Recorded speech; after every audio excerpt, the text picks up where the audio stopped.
Hey, Michael. Hey, Mike, we're just finishing up. We're already done. That's it. Yeah, us owls, we move quickly. Yeah, we do. We flock together. Well, I am so happy to have both of you on the line to talk about Digging to Death. I mean, I love this film. Michael, it is so creative. It is so good, so well crafted. And Ford, your performance and David's descent into frenetic madness is delicious. Oh, I love that. I love that so much because when I'm rolling around in the dirt for a couple of weeks and being put through the ringer, you sort of lose track on what you're doing. And I just sort of relied on Mike to keep an eye on me as he made me do all that crazy stuff. So I'm just really thrilled that it really turned out so well. It is so good, but it's your build-up, your emotional build-up, and the physical nuance that you bring.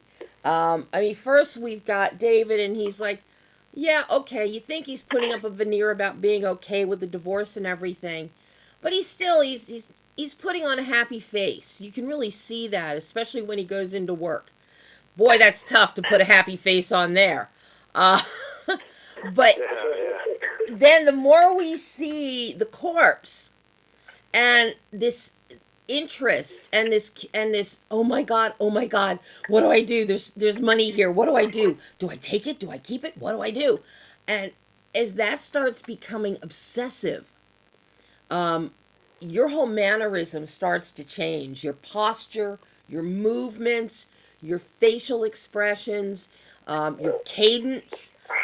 Your performance is so nuanced in this frenetic obsession. I'm just watching you spellbound. Every tear that you go on, Ford.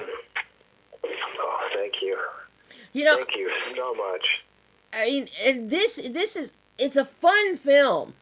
The story is so fun, Michael. Thank you. And of course you cast one of my dear friends of many, many decades. You've got Richard in the film in a small little part. So I always love seeing him pop up. And I'll tell you, that was the first reason I wanted to see the film, was because Richard was in it. The second reason was because Ford was in it. And I always love to see, I love Ford's performances in so many things, and the fact that he is a fellow owl does help. But then the whole idea of this story just sounded so cool. But I'm curious, Michael, where did the idea for Digging to Death arise? Did you practice this in your own backyard or something? Yeah, I'm curious too. So the house in the movie is actually the house that I live in. I was moving. I was in this other house, and we were me and my roommate were moving, and we found this awesome place and this big property, and I was like, there's no excuse to not shoot a movie here. There's just no excuse. And so we figured out, well, what's going to sell? Well, I guess we hear that horror movies sell, and pretty easily. And I was like, well, I don't like horror movies. They don't really scare me. I was like, well, maybe I can write a horror movie that I would want to watch. And I can write it in this house. Okay, well, what's scary? What's scary about this house? Nothing. What could be scary? Maybe there's something in the walls. Maybe there's something in the floorboards. Maybe there's something buried in the backyard. So we went with the buried in the backyard, and then wanted to create some life-altering dilemma, and it just seemed like finding a body would be really shitty. But then finding a body that you can't report might be even shittier. And so it would be, so we just decided to maybe put an obsessive amount of money in there, and where you can't really report it, and then it just sort of became this, what if the corpse is haunting him, like a Edgar Allan Poe kind of jam. And so it really just sort of manifested itself after we really got into the nitty-gritty of it. Oh my, it's so much fun. And the whole idea of that money is I'm watching the film. Every time the corpse would show up, and David's guilt and obsessiveness kept increasing. It was almost like the money was taking on the specter of the corpse. His guilt was transferring itself and creating this specter itself. It's not that the corpse was haunting him, the dead guy was haunting him. It's his own guilt was now manifesting as that. And I'm just so compelled by watching that unfold. Now the big question: did you really dig a hole and put that whole box in your backyard? Oh, yeah. And what was funny is the night before the production was digging in, and the night before day one, my art department, my production designer and my art department quit because it was too challenging to get that box in the ground. And we ended up, it was just a real struggle. And I had to hire a new art department to come in basically that next morning. And then me and the freaking producer are there late at night digging this hole until we're just like, we just can't do it anymore. We got to make a movie tomorrow. So we re-planned some of our shots because Richard was day one. Mm-hmm. So we had to kind of replan some of our shots to accommodate not having that box in the ground quite yet, but having this big ass hole. So we ended up becoming a thing. But we did it. We got it in. It was supposed to be deeper, but I kind of like the idea of it being very shallow, and then it makes the ending kind of make more sense to how the dirt. Oh, absolutely. Back up again. But now I'm just glad. Now Ford, he didn't bring you in to actually help dig the hole, did he? No, he just had me get in the hole, and so I was spared from digging the hole. I was the one who had to live in the hole for a few weeks. But look at it this way: you could have been the one living in the old septic tank with all of the crap in it. Yeah, that would have been bad. So that would have been pretty bad. It's the lesser of two evils. I remember when I got to the set the first day, and I asked him about the house. And he was like, yeah, I got this house, man. And I sort of asked about that idea. Like, where'd you get the idea? He's like, oh, well, I was thinking about this idea. And he told me what he just told you. And then he had all these plans to, add on to the house and build onto the house. And I'm kind of curious, did you, Mike, ever do any of that extra addition stuff to the house that you were planning? Because you had talked about really expanding this place. And, I think you might have skipped it because you started making other movies. You're always in production now. Yeah. I mean, yeah, no, I never did anything. No, you just kept working. Yeah. No, funny enough, the only thing that I did do is just spook the shit out of myself because now I can't be in this house by myself alone at night because it's spooky. It was crazy.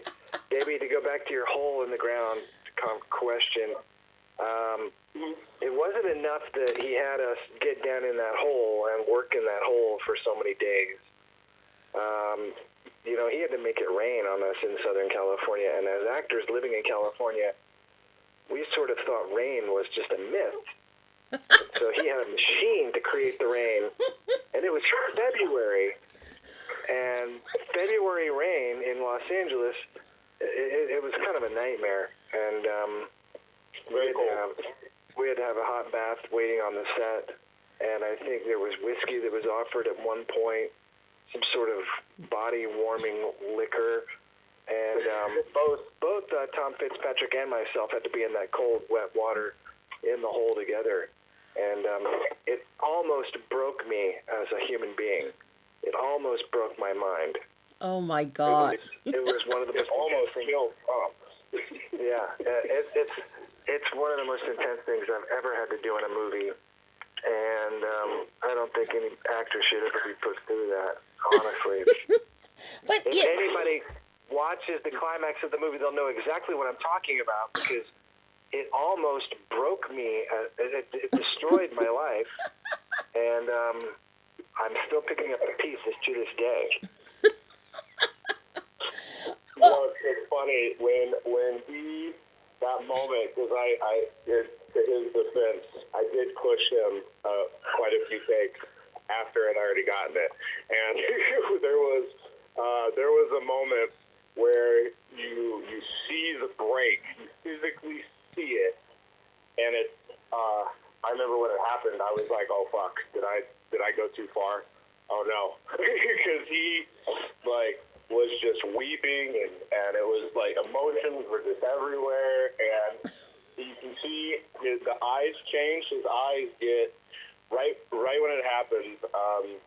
In the hole, it's raining, and he turns around after the last time he's like shaking the corpse, and he throws the corpse down, and he climbs out of it. You see it. You see this broken man, and it's incredible, the incredible performance. Well, you know what was great about that, being driven with what seemed like an eternal amount of takes under extreme conditions, and I don't think it was that many takes, but it was a lot. And probably like 5 or 6.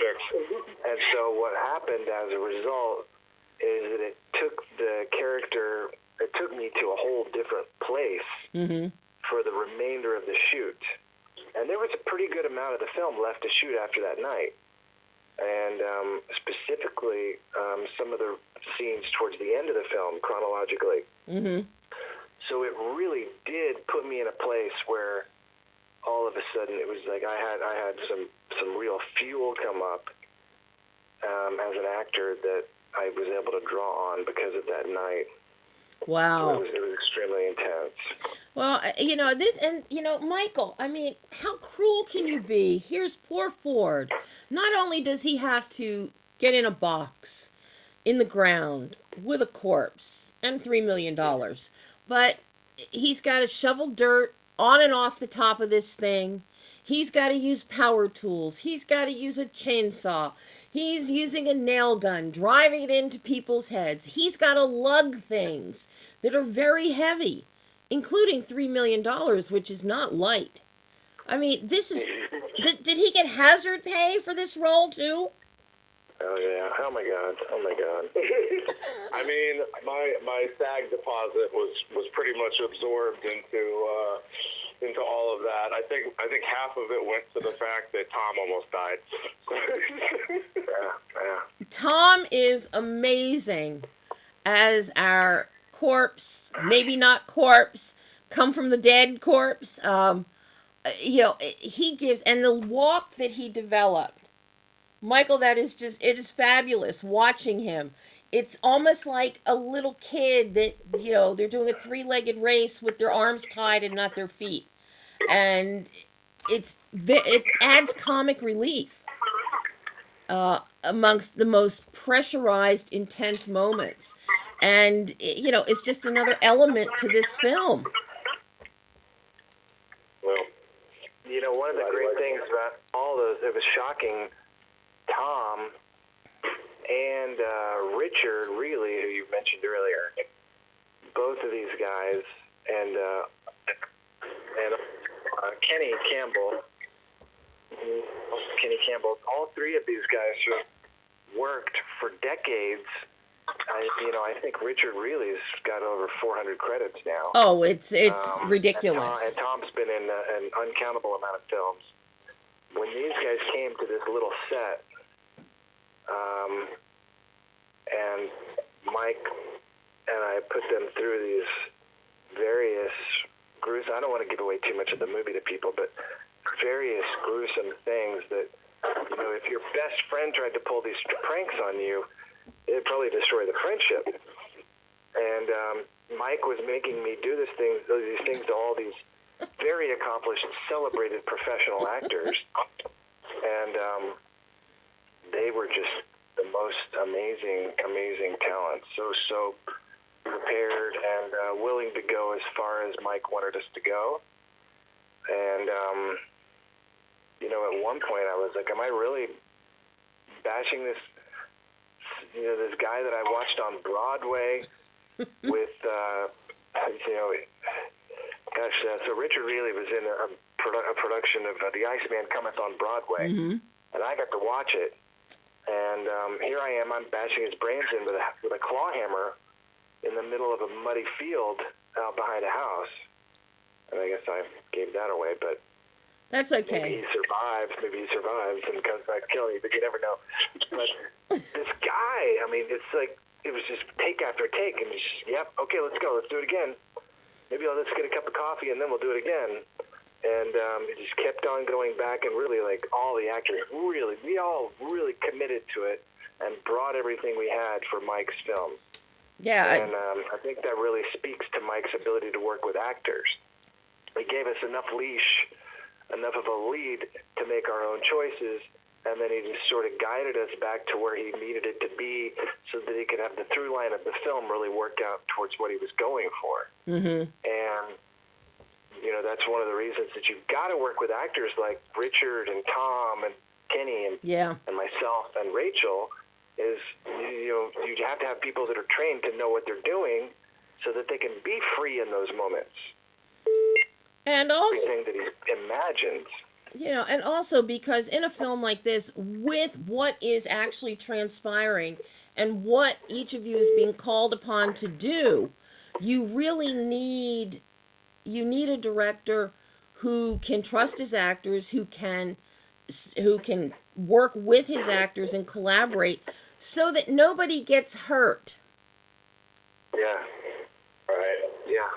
Yeah, and that's one of the great things about working with Mike is that he knows the parameters of safety. Yeah.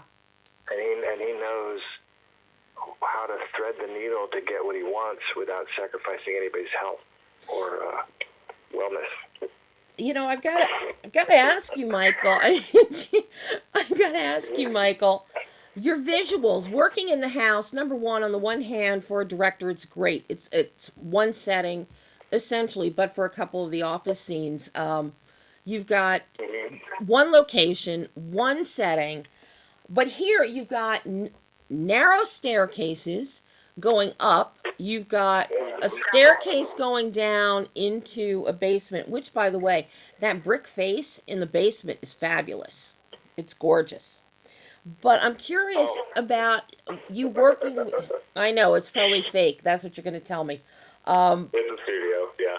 Yeah, that looked amazing. And it looked like it fit with the house.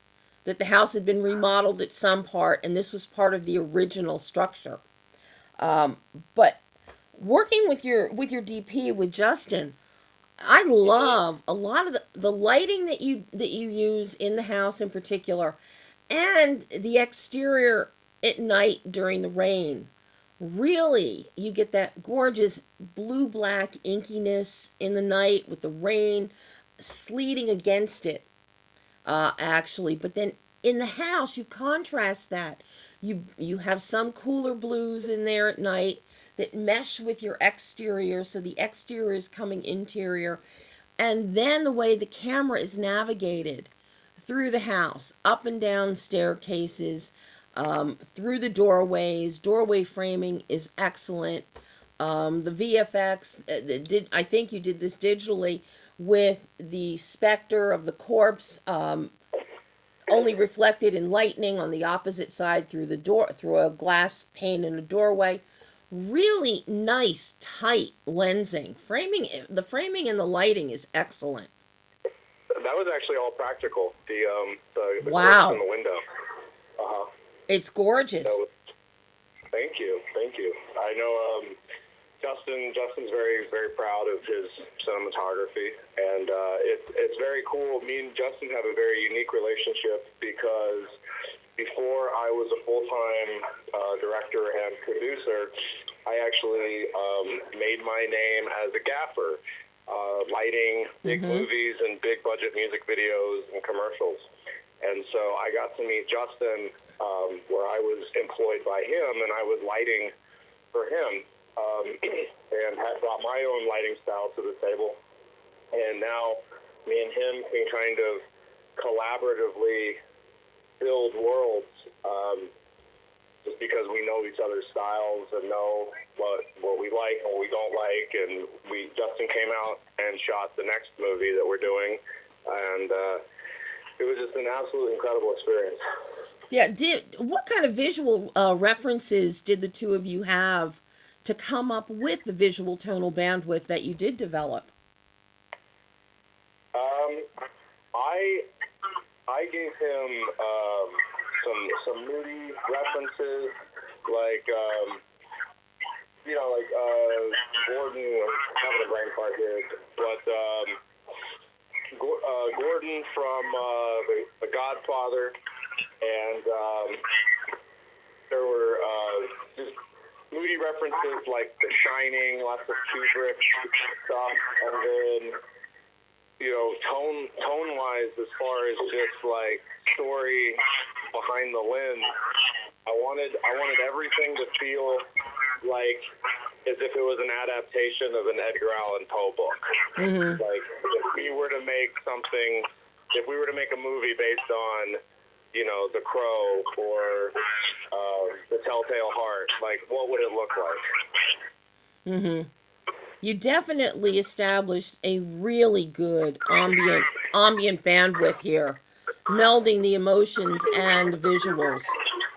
Really nicely done.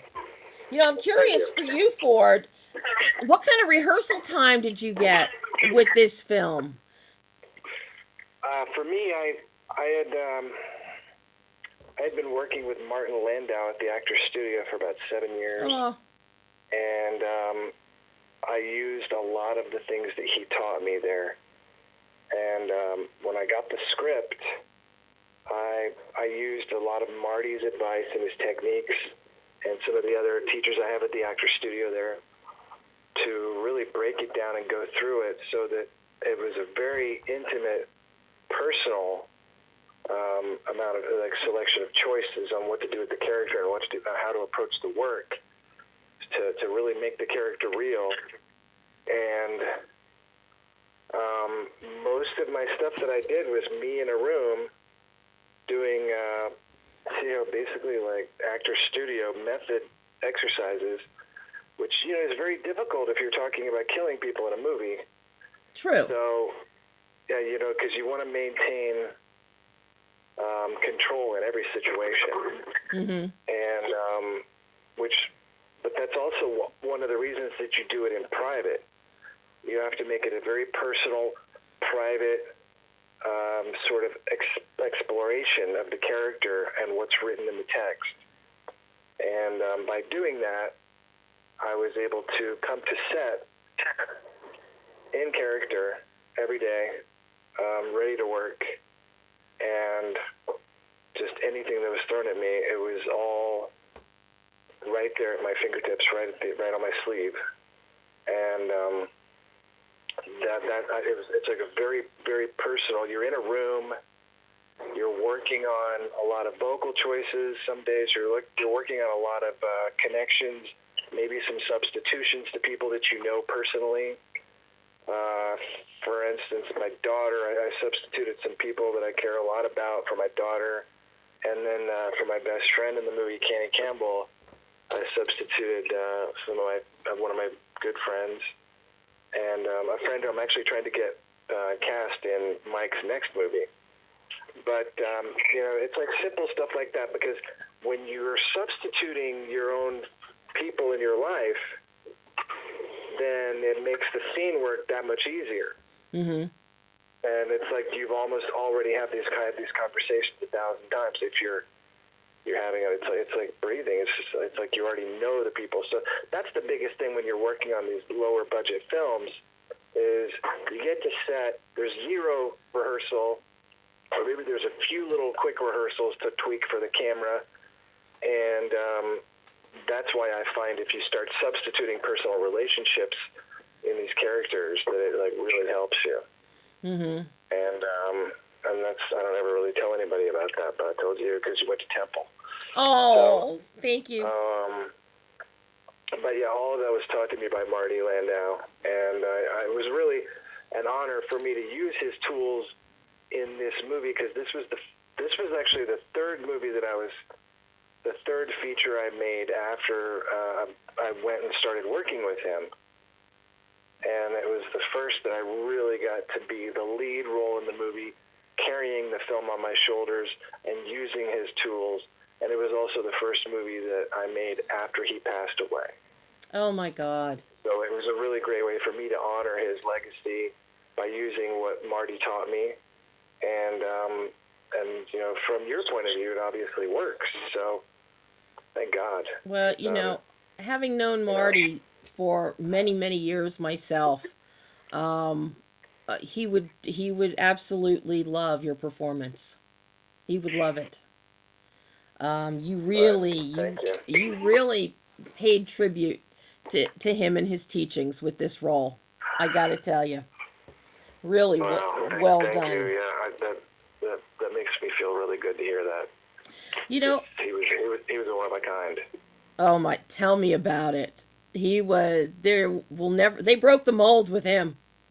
They did. Yeah. You know, I'm curious. And he was an actor's actor. He was an actor's actor. Mm-hmm. And he actually told me that the reason that he took that role in where he was crawling around with the rubber octopus in Ed Wood was because he wanted it to be an homage in that scene. They said, we got a stunt double that can do this from far. He goes, no, I'm going to do it. I will do all the shots with this rubber octopus in the mud. And he wanted to do that because actors have to do that in their careers. Mm-hmm. And then here I am in this movie rolling around in the mud with Tom Fitzpatrick, who's not a rubber octopus, but we're still in the mud together through the night, mm-hmm. which is exactly what that scene in Ed Wood was about for Marty. Absolutely. And of course, you were even brave enough, Michael, you really got to worry about safety and health here. You've got him out there with this man-made rain in the dirt in his underwear. And in white. And his original choice was for me not to have a shirt on through the whole movie, but I said, you know, the audience is probably going to be glad I have a shirt on, honestly. I will say that whatever detergent David is using, it works, because very, very white underwear for just a minute or two. And then forget it. You know, so crucial with a film like Digging to Death is the editing, is that pacing. Because you've got, you know, Ford giving us this really intense, frenetic performance that's building. We need that pacing to capture that and to keep the film on an even keel. How difficult or challenging was the editing process on this one, Michael? It was pretty challenging. It was a long time. It was going back and forth with different editors, and it was difficult. And then it wasn't. I got about 18 drafts in before I was happy. Wow. That's a lot. Yep. That's a lot. I know. But then on top of that, you also give us some scoring that is really good, that also helps fueling. And I know you did the music composition, so I'm curious. I helped with it, but I keep on getting credited for that, and I didn't compose anything. I'm not sure where that is coming from, but I helped do arranging and picking the pieces, but I did not. I am a musician. I do make music, but I did not score this particular piece. What were your thoughts with the music that you were using and what you were looking for musically to go with this film? Because it also plays in well with your sound mix during the frenzies, during the rain, when we're hearing power tools going. There's a really nice cacophony of blending together. And the music still, it's there and doesn't disappear. So I'm curious what you were looking for musically to add to the film. Yeah, it was what I was going for. I like traditional scores, and I like everything to tell a story, every bit to tell a story. So I like I enjoy making music and tell the story and bring the story forward, and it was an eerie story, so it needed to be eerie, intense music. Yeah, you've got Can I say something about his music? Absolutely. Early on, he had come up the stairs and said, "Listen to this," and he played some crazed out, weird sort of clicking, drumming, odd stuff. And he said, "I think I'm going to have this over the entire movie." And I didn't say that. Yeah, well, you said you were going to have it in the opening or somewhere in there. And I am sitting here thinking, I really want to see a cut that has that music that you sort of composed it yourself. You came up with it, you created it. And I'm saying, I want to see some sort of director's cut that has an alternative track on the extras to see that. I don't think anybody's ever done that where there's like been sort of acoustic alternative track in an extras thing. I'd like to see that someday because it was very, very creepy. Okay, now you've got me wanting it. He's got this big musical background. Like, he's got this studio out at his house there. It's like a cave, and they just go in there and they jam all night. He and the camera guy, the AC, and the sound guy, Eric, they go out there and they play rock and roll music, and he goes and performs live in clubs. And Michael is a very, very good musician, a rock and roll star, a rock god is what they call it. Here we go. And but he's got a very good ear for music, and so that's why I'd like to see something where he does his own music in some of these projects, because I think it'd be pretty spectacular. Well, you've piqued my curiosity now. Now I want to hear that clicking, track for the whole film as a DVD extra. Yeah. Well, get on that, Michael. Get on it. Yes. Like, you're not doing other things. He's got like 6 other movies he's doing. Yeah. That's it. Add it to the to-do list. That's okay. Just put it on the list. You guys, did you have this much fun while you were filming, irrespective of the mud and the rain? Oh, yeah. No, it was horrible. I had a horrible time. You hated it. He hated it. I loved it. I loved crawling in the cold mud. I loved it. You know what I really loved, actually, was having that $3 million to lug around the house. When you said something about the small staircases, I remember having to, get that money up and down the steps, and I was just, falling over myself trying to get it, and it was breaking through the bag, and it was like carrying a dead body. Yes, the way you were lugging it, yes. $3 million is extremely heavy. So heavy. That's the equivalent of what? 6 cases of paper from Office Depot. Yeah, it's all the money you're ever going to need. That's it. Well, not in today's economy. You're probably going to need some more. Yeah, well, not anymore. You're going to have to just, buy some good stock, invest it wisely, but no interest is paying good at the bank, so you may want to keep some in that closet for a while. I have to ask you, Michael, about the basement scenes, because that is where you and Justin really excel there with the negative space that we're walking into, and you really play with that. so effectively. It totally creeps you out watching this. Um, I love the basement sequences. Oh yeah. I mean, what do you think it's scary that there's like? Are you saying like? I wouldn't say it. I wouldn't say it. I wouldn't say it either. I know what you're going to say. I wouldn't say it. Oh, okay. Well, You know. then I will just leave it. You I'm know. glad you like You it. can talk about how you guys lit it. Yes, you can talk about the theatrical lighting. Lighting in there. Yeah. Well, actually, I had the lighting for that scene written into the script. Believe it or not. Wow. I wanted like when he turns on the light bulb. I twist that on, and then the rest of it was the practical, like the construction light, the shop light. Mm-hmm. So like we had real movie lights in there to supplement those things, but I wanted it to look like it was just lit with a shop light and a practical bulb. That effect really works. It feels very theatrical, very spotlight on a stage, and you embrace the negative space created by that. So we don't know what's in the darkness.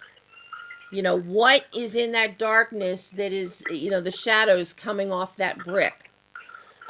It really, to introduce that in your third act, absolutely fabulous, and it really keeps you on your toes. And then to see the climactic, the big event, and that involves David in the basement, it's like, wow.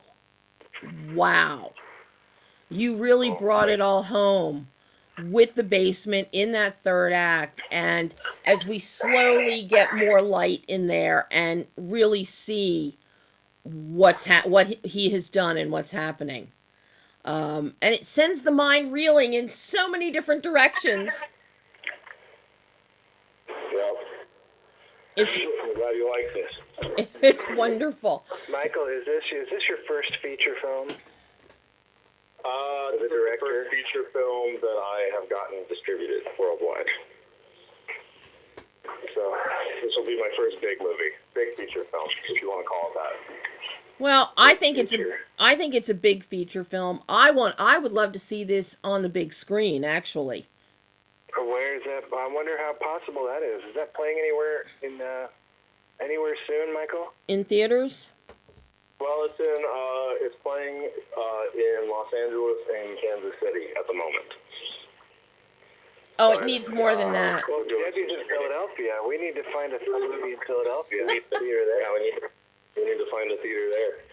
You need to, this needs to play. This would play really good down south. Because down south. We can get a screening in Oklahoma. Well, you're from Oklahoma, Ford.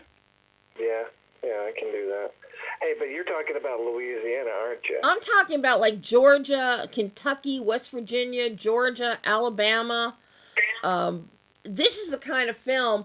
This is the kind of thing that you'd actually probably expect to see happening in some of those old Southern, manors that still exist. Right. Oh yeah, that's what. Oh yeah. That's what you need. Well, one more question for each of you before I let you guys go. Michael, I'm curious, for you as a filmmaker, what did you learn about yourself as a filmmaker in making Digging to Death that you will now take forward into the myriad of other productions you're working on? Oh, so many things. So many things. I'll say that when I first showed up to Digging to Death the first day, thought that this is the pinnacle of my career. This is what I've worked so hard to get to. I'm actually doing what I set out to do, right? And then I realized, like, a couple days in that it just felt like another day on set. It just didn't feel special. It felt like another day on set, and so that was kind of like a little blow. Not too much, but a little blow. But then the rest of the shoot, I realized that if you have super high expectations, you're going to get your feelings hurt. And or your wallet's going to hurt. One or the other. You know, like, it's not easy. And if you don't have just a ton of money to throw at problems, like, there's problems you have to throw money towards, I get it. But if you don't have a ton of money to throw problems at something, then the movie's going to kind of become what the movie kind of wants to become. Mm-hmm. And it just sort of takes shape, and you get this modular thing that is literally between your parameters of time, money, and resources. Like, you're going to have maybe a little bit of money and maybe a medium amount of time, but a lot of resources, or, you know, you just don't need, so you create this thing that's just sort of right in the middle of all of those statistics, and that's your movie, and that's what the movie wanted to be. And so there were a lot of things that were in that script that didn't necessarily come out exactly how I saw them in my head, but I got a cool movie, and it was kind of what the movie decided it was going to turn out.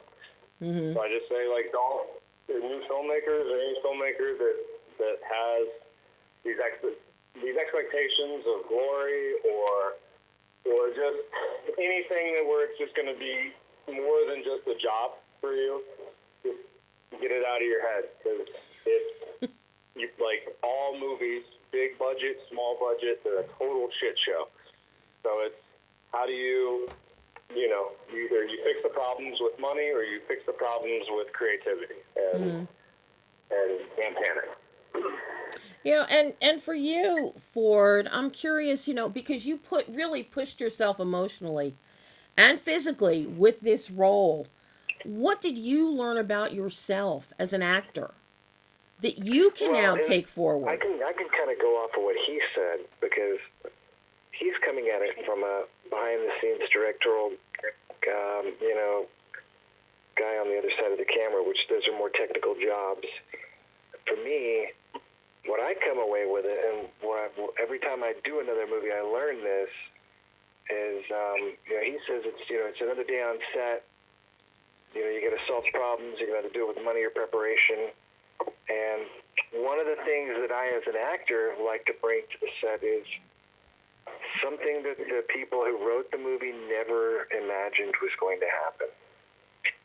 Something that they never thought was going to be in the movie because it was not written there. And as an actor, I like to bring everything that's written or that's asked of me by the director and the producers, or even the camera guy, everything that's asked of me, and then continue to deliver, something from my imagination that comes out of doing the script work and the preparation. You'll imagine, okay, so here's what would it be like if I cut the scene right here where you asked me to cut, but if you continue the scene on, this is where it will go. Here's what I can do. For instance, when I crawled out of, in one of the scenes where he kept the camera rolling and let me continue to go, he got a whole other scene, a whole other take that he never had on paper. And for me as an actor, that's what I want to do. And that's something else that was taught by Marty. And I'm not sure if he taught his other student, who was Jack Nicholson back in the 60s. Marty taught an acting class in New York that Jack Nicholson and Harry Dean Stanton were students in. And now to this day, when Jack Nicholson does a movie with someone, he can go, okay, you could cut the camera here, or if you left the camera rolling, I'm going to do this. If you leave the camera rolling a little further, I'm going to do this. If you keep going, I'm going to do this. So as an actor, it's all about bringing a little bit more than was ever imagined by the people that wrote the script. Because you never know. When you're writing a script, it's an idea. It's not real. It's an idea. And until you have some people there in the space working through it and discovering it in the moment and exploring what that really is, she's going to come up with a whole different scenario, possibly. And this is something that a lot of directors, if they're not open to those changes, if they're not open to that exploration, they really will miss out a lot on what goes into their movie. Because you got to be open to letting the actors explore what these characters are in the space, especially in low-budget films where you don't have a lot of rehearsal possible. Mm-hmm. That basically turns into the rehearsal. So for me as an actor, I want to bring that luxury to filmmakers. I want to bring the luxury of giving them enough different choices to play with in the editing room that they're just like, I have so many things to choose from. This is amazing. I don't want to just go in there and just say the lines and then do what's on the paper. I want to bring myself in the role, and I want to make the role real, and I want to have it be something that no one ever imagined, because now it is real. And that's really when it becomes real, Debbie, when it comes from the writer's mind through the director's mouth into the actor's body, then it's real. Then it's something that's worth being on video or film. But it's got to go through those steps. It's got to come from the mind, through the mouth, through the body of the actor, onto the camera, so that you capture it and then you can show it to the audience. And if you let the actor explore in those scenarios and go beyond cut the camera, like don't cut the camera, leave the camera rolling, and let the actor keep on going until they run out of steam. And maybe you got something fabulous. Maybe you got something you never even anticipated. Maybe you got a scene in your movie that's going to make the movie unbelievably unforgettable. Well, you definitely gave quite a few of those scenes in Digging to Death. I got to tell you, Ford. Well, Mike runs the camera. He'll let it go. He'll let you do as much as you want. He's one of those directors that every actor is looking for. He's a director who has the patience to let the actor do their job. And he sets them up for success. He definitely set me up for success. Well, and thank you for noticing it. Thank you so much. Well, Michael, you know, always let that camera run when you can, because when you get a performance like what Ford gave you, it's a win-win. And you've got a winner here. Let me tell you. All right, he does. You got a winner, Mike. You two need. Thank you so much. I appreciate that. I want to see more from the two of you collaborating. I like this collaboration of the two of you. We're looking for things. Oh, we're looking for things. Well, get to writing, boys. Get to writing. Yeah. Oh, yeah. Guys, I can't thank you enough. This has been such a joy to talk to both of you about this film. Because it's a two-way street, Debbie. I am crazy about this film. I really like this film. And I will be watching it many more times. Fantastic. So, guys, thank you so much. And I can't wait to see what you each give us next, individually, together. And I can't wait to talk to you again. Nice meeting you. Nice meeting you guys. Bye-bye.